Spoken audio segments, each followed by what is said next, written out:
Solapur दमाणीनगर Vishnu mill चाळ येथे दुपारी 2च्या सुमारास अचानक आग लागली। भर दुपारी सोलापूर दमाणीनगर येथे भयानक आग लागलेली दिसून येत आहे। या ठिकाणी घटनास्थळी पालिकेचे अग्निशमन गाड्या आग विझवण्यासाठी धावत आल्या। आग विझवण्यासाठी बराच संघर्ष करावा लागला। केवळ पालिकेच्या निष्काळजीपणामुळेच पाईपलाईनला मोठी भीषण आग लागलेली होती। सध्या महापालिकेने या दमाणीनगर विष्णू चाळ या ठिकाणी पाईपलाईन ठेवलेले होते, मात्र रविवारी दुपारच्या सुमारास अचानक ठेवलेल्या पाईपलाईनला आग लागली। रविवारी दुपारी उन्हाचा तीव्रता वाढला असता ही घटना घडली। नागरिकांनी आग विझवण्याचा प्रयत्न केला, मात्र आगीचा तीव्र भडका उडतच होता।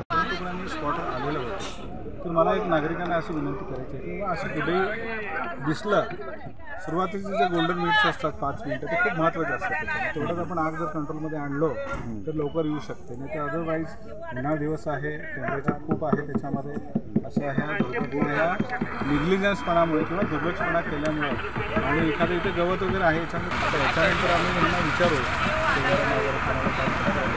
कोणत्या करून माहिती समजेल की हे कोणाचे पैसे आहे, कोण डंप केलं आपल्याला समजेल। नाही, या ठिकाणी ओपन मैदान आहे, परंतु शेजारी लगत कॉलनी आहे, इंद्रधन कॉलनी आहे। आपण तिथपर्यंत आग पोहोचू दिली नाही, त्याच्यामध्ये लवकरच कंट्रोलमध्ये आणले आपण।